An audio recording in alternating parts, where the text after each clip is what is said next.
എല്ലാവർക്കും യേശുവിൻ നാമത്തിൽ വന്ദനം. ഓരോ ദിവസവും പുതുതായിട്ട് പലരും ഈ പ്രാർത്ഥനയിൽ സംബന്ധിക്കുന്നുണ്ടല്ലോ. അവരെ എല്ലാം ഓർത്ത് ദൈവത്തെ സ്തുതിക്കുന്നു. നിങ്ങൾ അനുഗ്രഹിക്കപ്പെട്ടവരാണ്. അതുകൊണ്ടാണ് നിങ്ങൾ ഇന്ന് ഈ പ്രാർത്ഥന ശ്രദ്ധിക്കാനായിട്ട് ഇടയായത്. ദൈവം നിങ്ങളെ ഈ പ്രാർത്ഥനയിലേക്ക് കൊണ്ടുവരികയാണ്. ഒരു തെറ്റായ കാര്യത്തിലല്ല ദൈവം നിങ്ങളെ കൊണ്ടുവരുന്നത്. നിങ്ങളുടെ ജീവിതത്തിൻ്റെ അനുഗ്രഹത്തിൻ്റെ വാതിലുകൾ തുറക്കുന്ന ചില സാധ്യതകളിലേക്കാണ് ദൈവം കൊണ്ടുവരുന്നത്. 1991 ഞാൻ ടെലിവിഷൻ നന്നാക്കാൻ ഞാൻ ഇലക്ട്രോണിക്സാണ് പഠിച്ചതും ജോലി ചെയ്തതും. ടെലിവിഷൻ നന്നാക്കാൻ ഒരു മനുഷ്യൻ്റെ വീട്ടിൽ ചെന്നാണ്, കാർത്തികേയൻ നായരുടെ വീട്ടിൽ. അദ്ദേഹത്തിൻ്റെ ടെലിവിഷൻ നന്നാക്കാൻ ചെന്നപ്പോൾ അദ്ദേഹത്തിൻ്റെ വീട്ടിൽ ബൈബിൾ ഇരിക്കുന്നു. ഞാൻ ചോദിച്ചു, നായർ ബൈബിൾ വായിക്കുമോ? അദ്ദേഹം പറയും, എൻ്റെ ജീവിതത്തെ രക്ഷിച്ചത്, എനിക്ക് സമാധാനം തന്നത് ഈ ബൈബിളാണ്. അങ്ങനെ ഞാൻ അദ്ദേഹത്തോട് ചോദിച്ചു, ഇങ്ങനെയൊക്കെ ഈ ബൈബിൾ പ്രകാരമൊക്കെ ജീവിക്കുന്ന ആരെങ്കിലും ഉണ്ടോ? അദ്ദേഹം പറഞ്ഞു, ഇവിടെ നിന്ന് ഇത്ര വീടുകൾക്കപ്പുറം ഒരു ബെതേലേജി എന്ന് പറയുന്ന ഒരു ചർച്ച് കാണും, അങ്ങോട്ട് പോയിക്കോളാൻ പറഞ്ഞു. അങ്ങനെ ഒരു 100 പേർക്ക് ഇരിക്കാവുന്ന ഒരു ഷീറ്റ് ഇട്ട ഒരു ചെറിയ ചർച്ച്. അവിടെ ഒരു 10-25 പേര് 30 പേരോളം ഉണ്ടാകും. അവിടെ M.A. വർഗീസ് എന്ന് പറയുന്ന ഒരു സയൻറ്റിസ്റ്റ്, അദ്ദേഹം അവിടെ യോഹന്നാൻ്റെ സുവിശേഷം 15-ാം അധ്യായത്തിൽ ഞാൻ സാക്ഷാൽ മുന്തിരിവള്ളി നിങ്ങൾ കൊമ്പുകളാകുന്നു എന്ന ഒരു ക്ലാസ് എടുക്കുകയായിരുന്നു. ഇന്നും എൻ്റെ ഉള്ളിൽ അത് പതിഞ്ഞു നിൽക്കുകയാണ്. അദ്ദേഹം പറഞ്ഞത്, എന്നിൽ കായ്ക്കുന്നവർ അധികം ഫലം കായ്ക്കും. എന്നിൽ കായ്ക്കാത്ത കൊമ്പ് അത് അറ്റുപോയിട്ട് അത് ഉണങ്ങിപ്പോകും, ആ വക തീയിലിട്ട് കളയും. എന്നെ പിരിഞ്ഞ് നിങ്ങൾക്കൊന്നും ചെയ്യാൻ കഴിയില്ല. അതെൻ്റെ ജീവിതത്തെ മറ്റൊരു വഴിക്ക് തിരിച്ചു. ദൈവവചനമാണ് എൻ്റെ ജീവിതത്തെ മാറ്റിയത്. അതുകൊണ്ടാണ് ഞാൻ ദൈവവചനവും കൊണ്ട് നിങ്ങളുടെ മുൻപിലിരിക്കുന്നത്. ദൈവവചനത്തിലൂടെ വീണ്ടെടുക്കപ്പെട്ടവനാണ് ഞാൻ. വചനം എന്നിൽ ക്രിയ ചെയ്തു, എൻ്റെ ചിന്താഗതികളെ മാറ്റി. ആത്മഹത്യയും മദ്യപാന ചിന്തയും പാപചിന്തകളൊക്കെ കർത്താവ് ഈ വചനങ്ങളിലൂടെ എന്നിൽ നിന്ന് ചെത്തിക്കളഞ്ഞു. അധികം ഫലം കായ്ക്കേണ്ടതിന് ആവശ്യമില്ലാത്തതൊക്കെ കർത്താവ് എന്നിൽ നിന്ന് ചെത്തിക്കളഞ്ഞു. അങ്ങനെ ഞാൻ 91 യേശുവിനെ കർത്താവും രക്ഷകനുമായി സ്വീകരിച്ചു. ഇതുപോലെ ഈ പ്രാർത്ഥനാ പ്രോഗ്രാം നിങ്ങളുടെ മൊബൈലിൽ നിങ്ങൾക്ക് കാണാൻ കഴിയുന്നത് തന്നെ ഒരു അത്ഭുതമാണ്. ഞാൻ രക്ഷിക്കപ്പെട്ട കാലത്ത് അങ്ങനെ ഒരു സംവിധാനം ഇല്ലായിരുന്നു. അപ്പോൾ ഈ പ്രോഗ്രാം നിങ്ങൾ അവസാനം വരെ കാണുകയും മറ്റുള്ളവർക്ക് ഇത് ഷെയർ ചെയ്യുകയും ചെയ്താൽ എത്രയോ കുടുംബങ്ങൾ അനുഗ്രഹിക്കപ്പെടും. കർത്താവിൽ നമുക്ക് ആശ്രയിക്കാം. തുടർന്ന് നമ്മൾ കർത്താവിനെ പാടി സ്തുതിക്കാൻ പോവുകയാണ്. നമുക്ക് ഒരുമിച്ച് നമുക്ക് ആയുസ്സും ആരോഗ്യവും പുതിയ ദിവസങ്ങളും തന്ന ദൈവത്തെ അല്പസമയം പാടി സ്തുതിക്കാം. तू कहता है दम जा, तू मेरी ताकत है, तू ही मेरा ईमान बावर के बीच में. तू कहता है दम जा, तू मेरी ताकत है, तू ही मेरा ईमान. बीट काल में तू साथ मेरे था, आज भी मेरे साथ है खड़ा. आने वाले कल में भी होगा, उठते हुए उफानों में तू ही मेरी चट्टान. बढ़ती हुई लहरों पे तेरे कदमों के निशान. बीमारियों में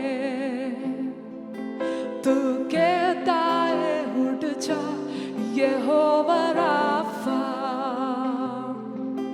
तू ही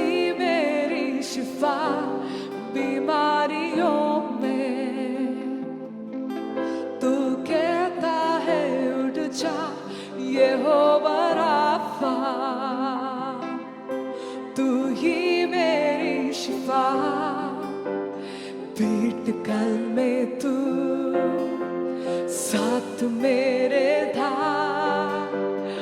आज भी मेरे साथ है खड़ा, आने वाले कल में भी होगा। उठते हुए उफानों में तू ही मेरी चट्टान, बढ़ती हुई लहरों पे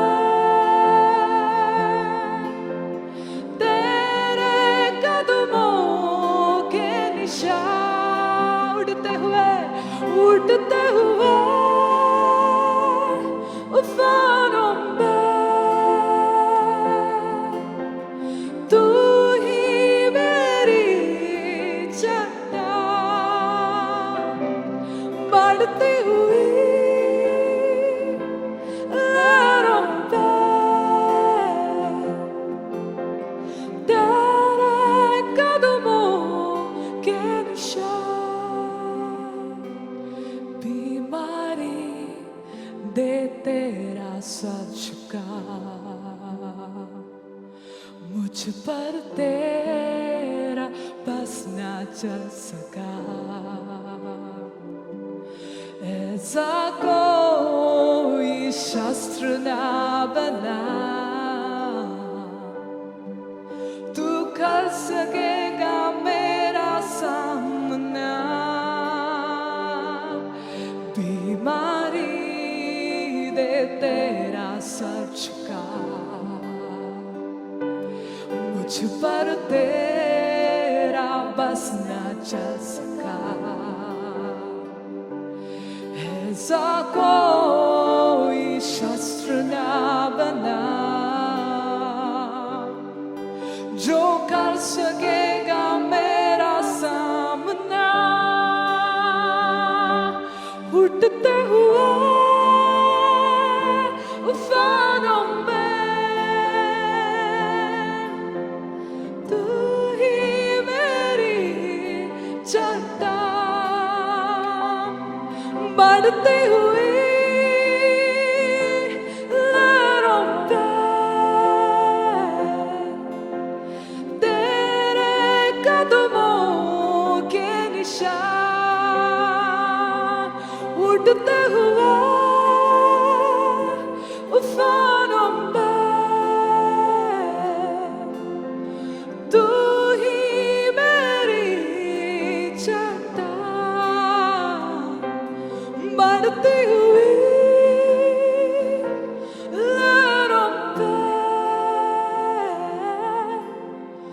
तेरे कदमों के निशान।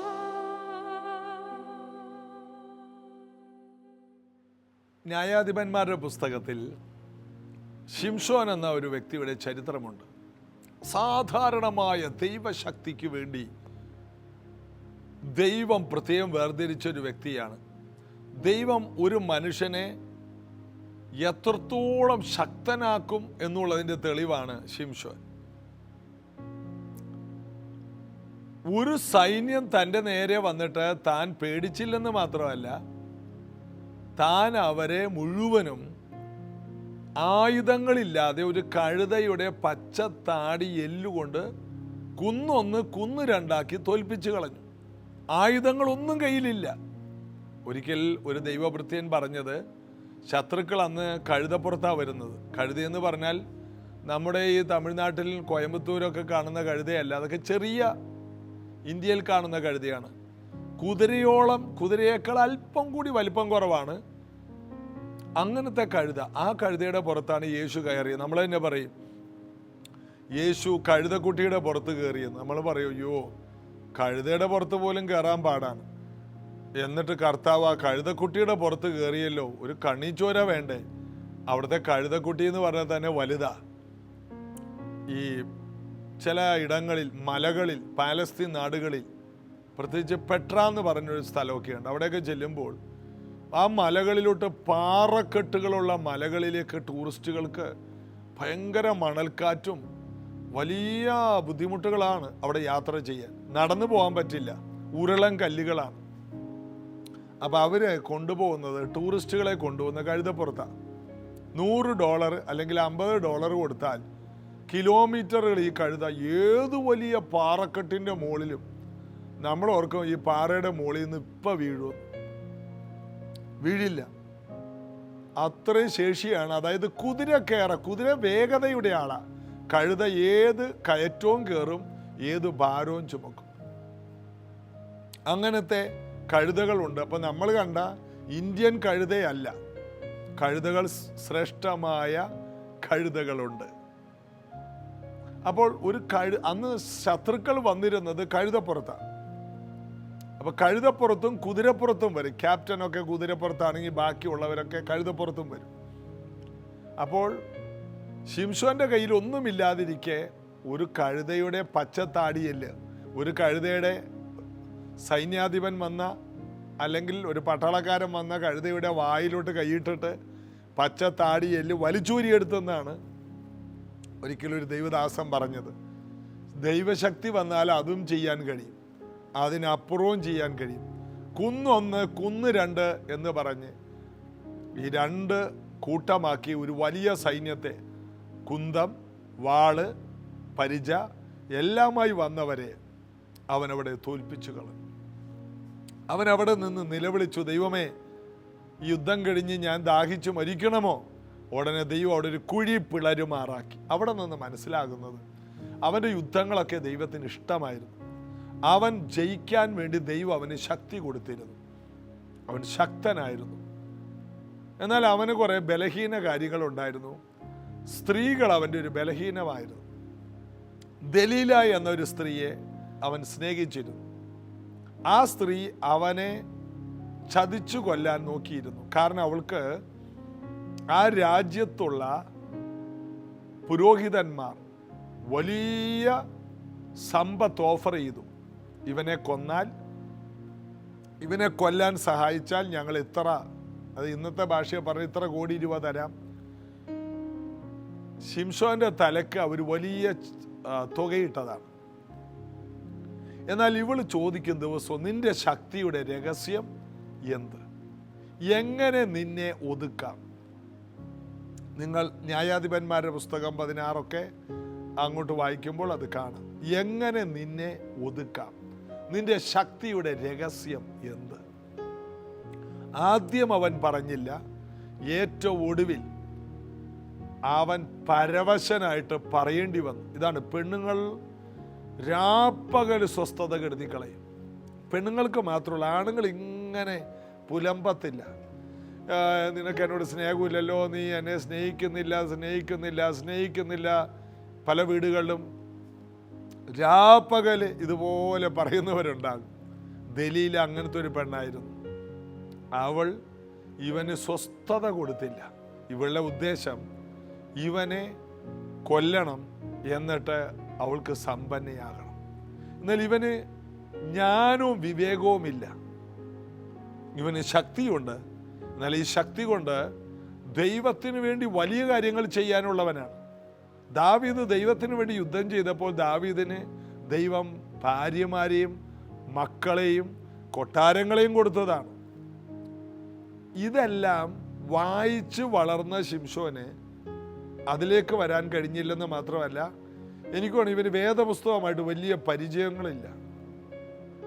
ഇവന്റെ മേൽ ദൈവം ജന്മനാ കൊടുത്ത ഒരു ദൈവശക്തിയുണ്ട്. എന്നാൽ ഈ ദൈവശക്തിയെ നിലനിർത്താൻ അവൻ വൃതസ്ഥനായിരുന്നു.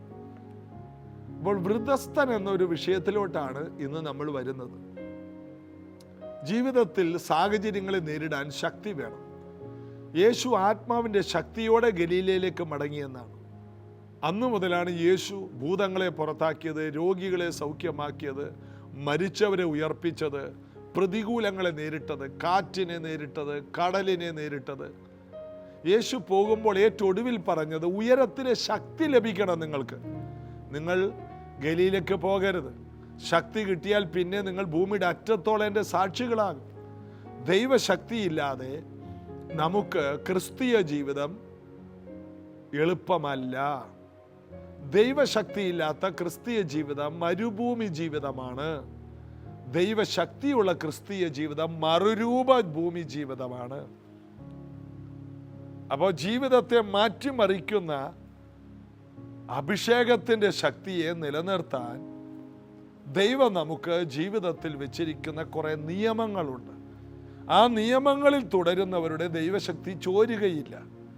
ശിംശോന്റെ ചരിത്രത്തിൽ അവൻ ജീവിതകാലം മുഴുവൻ ദൈവത്തിൻ്റെ നാസീർ വ്രതസ്ഥനായിരിക്കണമെന്ന് ബൈബിൾ പറയുന്നു. എന്താണ് നാസീർ വ്രതം?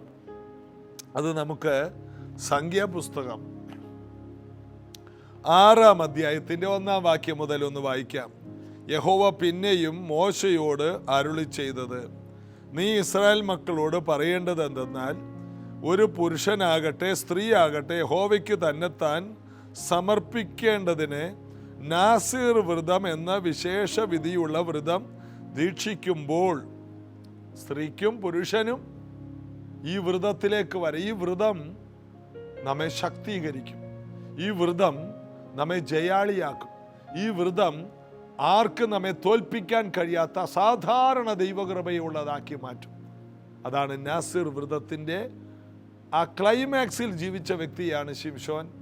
2 ശമൂവേൽ പ്രവാചകൻ, അവനും വ്രതസ്ഥനായിരുന്നു. അപ്പോൾ വിശേഷവിധിയുള്ള വ്രതം ദീക്ഷിക്കുമ്പോൾ വീഞ്ഞും മദ്യവും വർജിച്ചിരിക്കണം. വീഞ്ഞിൻ്റെ കാടിയും മദ്യത്തിൻ്റെ കാടിയും കുടിക്കരുത്. മുന്തിരിപ്പഴത്തിൻ്റെ യാതൊരു രസവും കുടിക്കരുത്. മുന്തിരിങ്ങ പഴുത്തതാകട്ടെ ഉണങ്ങിയതാകട്ടെ തിന്നരുത്. നാസീർ വ്രത കാലത്തൊക്കെയും കുരുതൊട്ട് തൊലി വരെ മുന്തിരിങ്ങ കൊണ്ട് ഉണ്ടാക്കി യാതൊന്നും തിന്നരുത്. കണ്ടോ? അതായത് ഈ ലോകത്തിൻ്റെ ലഹരിയെ പാടില്ല. ഒരു വ്രതസ്ഥൻ അവൻ ഒന്നാമത് നോക്കേണ്ട കാര്യം ലോകത്തിൻ്റെ ലഹരി. ഞാനതിനെ വ്യാഖ്യാനിക്കുന്നത് ലോകത്തിൻ്റെ ലഹരി എന്നാണ്. ഈ ലോകത്തിൽ പല ലഹരികളുണ്ട്. ഈ ലോകത്തിൽ പല ആനന്ദങ്ങളുമുണ്ട്.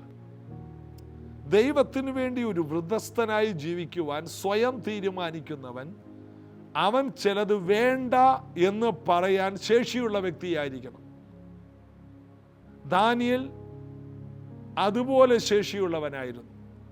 ദാനിയേലിൻ്റെ ലീഡർഷിപ്പിൽ മേശക്കും ശദ്രക്കും അബേദ്നെഗോവും അത് ഏറ്റുപറഞ്ഞപ്പോൾ, ദാനിയേൽ എടുത്ത തീരുമാനം അവരും തീരുമാനമാക്കിയപ്പോൾ, അവർ മറ്റുള്ളവരെക്കാൾ വിശേഷതയുള്ളവരായി മാറിയെന്ന് ദാനിയേൽ പ്രവചനം 1-ാം അധ്യായത്തിൽ കാണുന്നു. രാജാവിൻ്റെ മുൻപിൽ രാജാവ് കഴിക്കുന്ന രാജാവിൻ്റെ മേശയിലെ ഭക്ഷണം, അതായത് ഭൂമിയിലുള്ള ഏറ്റവും വിശേഷമായ ഭക്ഷണം, നെബൂഖദ്നേസർ രാജാവ് കഴിക്കുന്ന ഭക്ഷണമെന്ന് പറഞ്ഞാൽ ലോക രാജ്യങ്ങളിൽ ഏറ്റവും ശക്തനായ ആ കാലഘട്ടത്തിലെ രാജാക്കന്മാരുടെ ഭക്ഷണം. ആ ഭക്ഷണം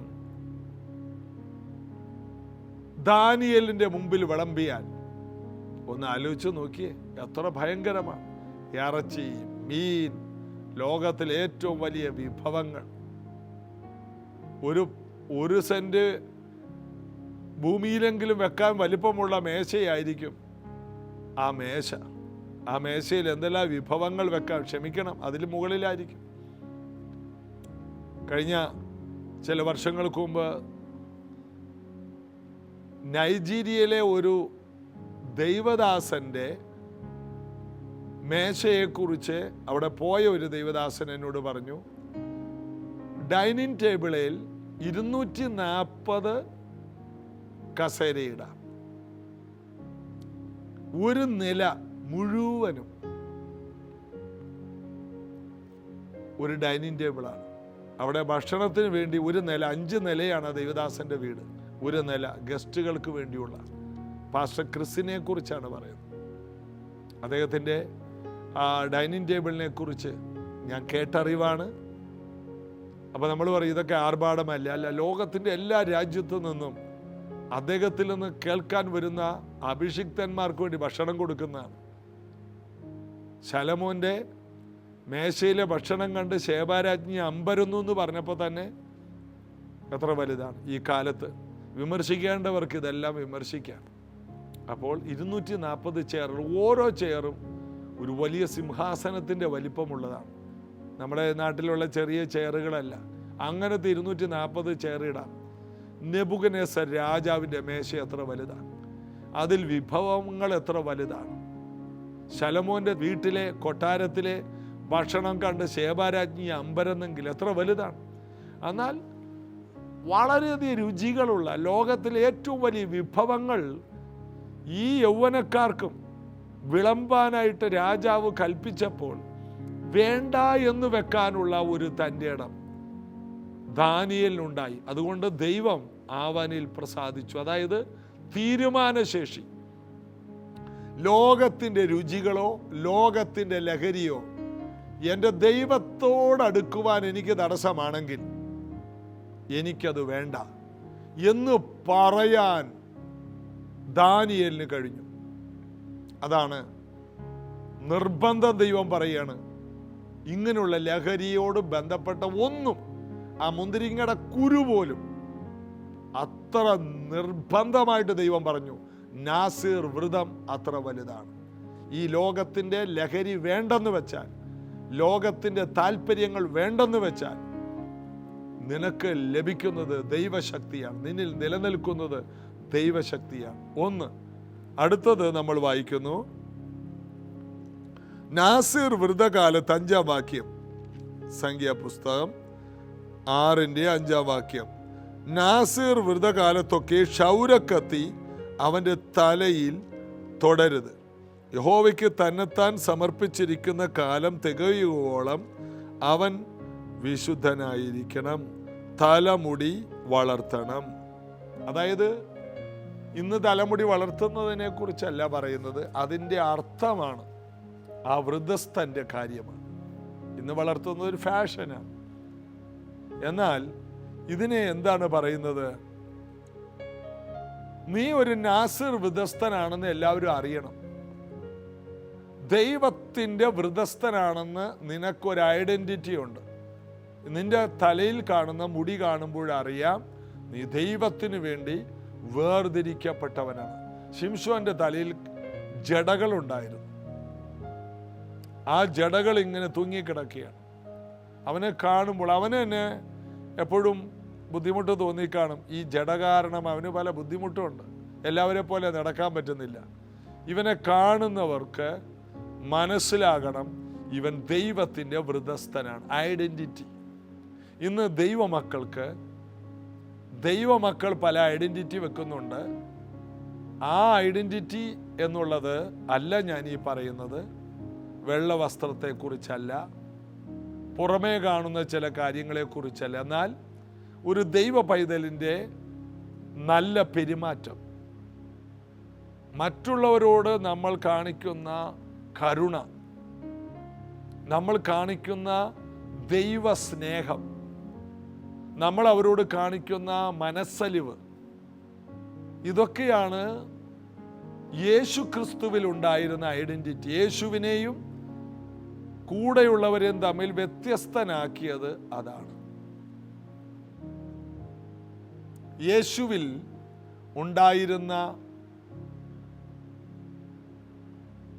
ധൈര്യം, യേശുവിലുണ്ടായിരുന്ന വിശുദ്ധ ജീവിതം, യേശുവിലുണ്ടായിരുന്ന പാപരഹിത ജീവിതം, യേശുവിലുണ്ടായിരുന്ന നീതി, ഇതെല്ലാം യേശുവിൻ്റെ ഐഡന്റിറ്റി ആയിരുന്നു. പിന്നത്തേതിൽ ഇത് യേശുവിൽ നിന്ന് അവരിലേക്ക് വന്നു. പൗലോസിൻ്റെ ലേഖനങ്ങളെല്ലാം വിശുദ്ധന്മാരോടുള്ള ലേഖനങ്ങളായി. അപ്പോൾ നമ്മുടെ വിശുദ്ധ ജീവിതം നമ്മുടെ ഐഡന്റിറ്റിയാണ്. വേദപുസ്തകം വായിക്കുകയാണെങ്കിൽ ആ ഐഡന്റിറ്റി നമുക്കും ഉപയോഗിക്കാൻ കഴിയും. ഒന്ന്, ലോകത്തിൻ്റെ ലഹരിയിൽ നിന്ന് നമ്മൾ മാറി നിൽക്കണം. 2, നാം ഒരു ദൈവ പൈതലാണെന്ന് എവിടെ ചെന്നാലും അവരറിയണം. അത് ഏത് വസ്ത്രം ധരിച്ചാലും മറ്റുള്ളവർ നമ്മോടൊരു 5 മിനിറ്റ് ഇടപെടുമ്പോൾ അവർക്ക് മനസ്സിലാകും നമ്മുടെ താഴ്മയുള്ള പെരുമാറ്റം, നമ്മുടെ നിഷ്കളങ്കമായ പെരുമാറ്റം. ഇവർ സാമാന്യരും പഠിപ്പില്ലാത്തവരും, എന്നിട്ട് എങ്ങനെ ഇവർക്ക് ഇത്രയും ജ്ഞാനം എന്ന് അതിശയിച്ചു. അപ്പോസ്തല പ്രവൃത്തി 4-ാം അധ്യായത്തിൽ യോഹന്നാനെയും പത്രോസിനെയൊക്കെ കണ്ടപ്പോൾ. എന്നാൽ ഇവർ യേശുവിൻ്റെ കൂടെ ആയിരുന്നവർ എന്ന് അവർക്ക് മനസ്സിലായി. യേശുവിൻ്റെ കൂടെ ആയിരുന്നവർക്ക് മാത്രമേ, ആകുന്നവർക്ക് മാത്രമേ ആ യേശുവിൻ്റെ ഐഡൻറ്റിറ്റി വെളിപ്പെടൂ. കൂടെ ഇരിക്കുക, കാണുന്നവർക്കെല്ലാം മനസ്സിലാകും, ഇതാണ് സാക്ഷാൽ ഇസ്രായേല്യൻ, ഇവനിൽ കപടമില്ല. ആര് ആ നദനീലിനെ കുറിച്ച് അങ്ങനെ പറഞ്ഞില്ല. യേശു കണ്ടിട്ട് പറഞ്ഞു, നിന്നിൽ കപടമില്ല. അതാണ് ഐഡൻറ്റിറ്റി. നമ്മുടെ നിഷ്കളങ്ക ജീവിതം, നമ്മുടെ നല്ല പെരുമാറ്റമാണ് നമ്മുടെ ഐഡൻറ്റിറ്റി. ശിംശോൻ എവിടെ പോയാലും അവൻ്റെ ഈ ഐഡൻറ്റിറ്റി എല്ലാവർക്കും കാണാൻ പറ്റും. ഇതുപോലെ നാം ബസ് സ്റ്റോപ്പിലാണെങ്കിലും ബസ്സിലാണെങ്കിലും പോകുന്നിടത്തെല്ലാം നമ്മെ ക്രിസ്തുവിന് പകരം മറ്റുള്ളവർക്ക് കാണാൻ കഴിയണം. അതാണ് നമ്മുടെ ഐഡൻറ്റിറ്റി. അടുത്തത് ഒരു കാര്യം കൂടി അവിടെ പറയുന്നുണ്ട്. അത് 6-ാം വാക്യം മുതൽ, അവൻ യഹോവയ്ക്ക് തന്നെത്താൻ സമർപ്പിച്ചിരിക്കുന്ന കാലത്തൊക്കെയും ശവത്തിൻ്റെ അടുക്കൽ ചെല്ലരുത്. അവൻ്റെ അമ്മ, സഹോദരൻ, സഹോദരി എന്നിവരിൽ ആരെങ്കിലും മരിക്കുമ്പോൾ അവരാൽ തന്നെത്താൻ അശുദ്ധനാകരുത്. അവൻ ദൈവത്തിൻ്റെ നാസിർ വ്രതം, അവൻ്റെ ദൈവത്തിൻ്റെ നാസിർ വ്രതം അവൻ്റെ തലയിലിരിക്കുന്നു. അടുത്തത്, നാസിർ വ്രതകാലത്തൊക്കെ അവൻ യഹോവയ്ക്ക് വിശുദ്ധനാകുന്നു. അന്നത്തെ നാസിർ വ്രതത്തിൻ്റെ വിശുദ്ധിയാണ്: 1, ലഹരി പാടില്ല. 2, നമ്മൾ വായിച്ചു, ഐഡൻറ്റിറ്റി വേണം. 3, അവൻ ശവത്തെ തൊടരുത്. അതായത് സമൃദ്ധിയായ ജീവനിൽ ആണ് അവനെന്ന് എല്ലാവരും അറിയണം. മരണത്തിൻ്റെ യാതൊന്നും അവനിൽ പാടില്ല. പറയുന്ന വാക്കുകൾ ജീവനുള്ളതായിരിക്കണം. ചിന്തകൾക്ക് ജീവൻ ഉണ്ടാകണം. അടുത്തു വരുന്നവർക്കൊരു ജീവൻ കിട്ടണം. അശുദ്ധിയെ അവൻ തൊടരുത്. ഒന്നും കൂടി പറഞ്ഞാൽ, അവൻ എല്ലാവർക്കും ജീവൻ കൊടുക്കണം. അവൻ ജീവനില്ലാത്ത ഒരു സാഹചര്യത്തിൽ അവനെ കാണരുത്. അവൻ്റെ സ്വന്തം അമ്മയോ പെങ്ങളോ ആരാണെങ്കിൽ പോലും ആ മരണത്തിൻ്റെ ഒരു ഭാഗം ഇവനാകരുത്. ഇവൻ ജീവൻ്റെ ഭാഗമാണ്. യേശു പറഞ്ഞു, ഞാൻ വന്നത് ജീവൻ തരാനും സമൃദ്ധിയായിട്ടുള്ള ജീവൻ തരാനും. ഇത് പഴയ നിയമത്തിലെ ഒരു വ്രതമാണ്. യേശു വന്നിട്ട് ശവത്തെ തൊട്ടു, ബാലയെ തൊട്ടു, അവൾ എഴുന്നേറ്റു. അതായത് യേശുവിൽ മുഴുവനും ജീവനായിരുന്നു. അതുകൊണ്ട് പഴയ നിയമത്തിലെ ഈ നാസിർ വ്രതം നമ്മൾ അനുഷ്ഠിക്കേണ്ട. എന്നാൽ നമ്മളിതിൻ്റെ അർത്ഥം മനസ്സിലാക്കണം. ലോകത്തിൻ്റെ ലഹരി പാടില്ല. 2, നമ്മുടെ ഐഡൻറ്റിറ്റി, നമ്മൾ ആരാണെന്ന് ലോകം അറിയണം. 3, നാം അവർക്ക് സമൃദ്ധിയായ ജീവനെ കൊടുക്കണം. ഇതാണ് നാസിർ വ്രതത്തിൻ്റെ പുതിയ നിയമ വ്യാഖ്യാനത്തെ ഞാൻ നിങ്ങൾക്ക് തരുന്നത്. അതുകൊണ്ട് നമ്മുടെ ശക്തിയുടെ രഹസ്യം അതാണ്. ലോകത്തോട് ബന്ധപ്പെടരുത്. ലോകത്തിൻ്റെ ലഹരിയിൽ നാം ജീവിക്കരുത്. 2, നമ്മൾ ആരാണെന്ന് അറിയണം. 3, നമ്മൾ അവർക്ക് സമൃദ്ധിയായ ജീവൻ കൊടുക്കണം. ഇങ്ങനെയുള്ളവർ ശക്തരായിരിക്കും. യേശു വിളിച്ചവരല്ല അതായിരുന്നു. ലോകത്തിൻ്റെ ലഹരിയിലല്ല. ഇത് 3-ാം മണി നേരമേ ആയിട്ടുള്ളൂ. ഇത് യോവേൽ പറഞ്ഞ ലഹരിയാണെന്ന് പത്രോസ് പറഞ്ഞു, അപ്പോസ്തല പ്രവൃത്തി 2-ൽ. അടുത്തത്, ഇവരെവിടെ ചെന്നാലും ക്രിസ്തുവിൻ്റെ പത്രങ്ങളായിരുന്നു. അവരുടെ ഐഡൻറ്റിറ്റി അതായിരുന്നു. അടുത്തത്, അവർ പോയിടത്തെല്ലാം ശവത്തെ അവർ എഴുന്നേൽപ്പിച്ചു. ജീവനില്ലാത്തവർക്ക് അവർ കൊടുത്തു ജീവൻ. ശിംശോനോട് പറഞ്ഞു, ആ ഏരിയയിലോട്ട് പോകരുത്, കാരണം അവർക്ക് ജീവൻ കൊടുക്കാൻ ഇവന് പ്രാപ്തിയില്ല. അതുകൊണ്ട് ആ ഏരിയ, മരിച്ചവരുടെ ഏരിയയിൽ നിന്ന് മാറിക്കൊള്ളണം. എന്നാൽ പുതിയ നിയമത്തിലെ ശിംശോന്മാരുടെ പ്രത്യേകത, ശവത്തെ തൊട്ട് ജീവൻ കൊടുക്കണം, രോഗത്തെ സൗഖ്യമാക്കണം. എത്ര വിലപ്പെട്ട സന്ദേശമാണ് ഇന്ന് കേട്ടത്. നമ്മുടെ ശക്തിയുടെ രഹസ്യം ഇതാണ്. ഈ ജീവനിൽ ജീവിക്കുവാൻ യേശു നമ്മെ വിളിച്ചു. ഈ മർമ്മങ്ങളെ കേൾക്കുന്നവർ ഈ സത്യങ്ങളെ അറിഞ്ഞ് ജീവിതത്തെ പുഷ്ടിപ്പെടുത്തുവാൻ കൂടുതൽ ശക്തിയുള്ളവരാകട്ടെ. നമുക്ക് പ്രാർത്ഥിക്കാം.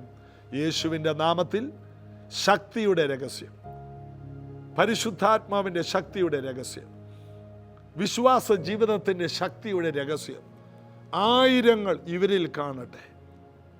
യേശുവിൻ്റെ നാമത്തിൽ പരിശുദ്ധാത്മാവിൻ്റെ ലഹരിയും ക്രിസ്തുവിലുള്ള ഐഡന്റിറ്റിയും മരിച്ചവരെ ഉയർപ്പിക്കുന്ന സമൃദ്ധിയായ ജീവനും പുതിയ നിയമ നാസിർ വൃതസ്ഥരായി മക്കളിൽ വെളിപ്പെടാനിടയാകണമേ. അത്ഭുതങ്ങൾ ഇവരിൽ സംഭവിക്കട്ടെ. ഇവരിലൂടെ ആയിരങ്ങൾ യേശുവിലേക്ക് തിരിയട്ടെ. വലിയ ദൈവപ്രവർത്തികൾ ഉണ്ടാകട്ടെ. യേശുവിൻ്റെ നാമത്തിൽ ഇത് കാണുന്നവർ പോകുന്നിടത്ത് എത്ര വലിയ യുദ്ധങ്ങളും ജയിക്കട്ടെ. ശിംശോൻ ഒരു പട്ടണവാതിൽ പറിച്ചെടുത്തതുപോലെ ഇവരെ തടയുന്ന എല്ലാ പ്രതിസന്ധികളെയും അടഞ്ഞ വഴികളെയൊക്കെ ഒരു പറിച്ചെറിയട്ടെ. യേശുവിൻ്റെ നാമത്തിൽ പോകുന്നിടത്ത് സൈന്യങ്ങളെ, പിശാചിൻ്റെ സൈന്യങ്ങളെ നിസ്സാരമായി കീഴ്പ്പെടുത്തുന്ന ദൈവശക്തി ഈ മക്കളിലൂടെ പുറപ്പെടട്ടെ. കാറ്റിനെ അടക്കട്ടെ, കടലിനെ ശാന്തമാക്കട്ടെ, ബന്ധനങ്ങളെ അഴിക്കട്ടെ. ഇവർക്ക് വിരോധമായി ഇവർക്കെതിരെ കെട്ടുന്ന കെട്ടുകൾ ശിംശോന്റെ കയ്യിലെ ചണനൂല് പോലെ, ആ വലിയ കയറുകൾ പൊട്ടിപ്പോയതുപോലെ യേശുവിൻ്റെ നാമത്തിൽ അത് പൊട്ടിമാറട്ടെ. ഈ കുടുംബങ്ങൾക്കെതിരെയുള്ള മന്ത്രങ്ങൾ, ആഭിചാരങ്ങൾ പൊട്ടിമാറട്ടെ. പുതിയ നിയമ നാസിർ വ്രതത്തിൻ്റെ ശക്തി എന്തെന്ന് ലോകം ഇവരിലൂടെ കാണട്ടെ. ഈ വീടുകൾക്കെതിരെയുള്ള ബന്ധനങ്ങൾ അഴിയട്ടെ. ബിസിനസ്സുകൾ അഭിവൃദ്ധിപ്പെടട്ടെ. കുഞ്ഞുങ്ങൾക്ക് ഭാവി ഉണ്ടാകട്ടെ. യേശുവിൻ നാമത്തിൽ പിതാവേ, ആമേൻ. ഈ പ്രത്യേക സന്ദേശങ്ങൾ നിങ്ങൾ കേൾക്കുകയും പലാവർത്തി കേട്ട് നോട്ട് എഴുതുകയും മറ്റുള്ളവർക്ക് ഷെയർ ചെയ്യുകയും ചെയ്യുക. നാളെ ഇതേ സമയത്ത് കാണാം. God bless you.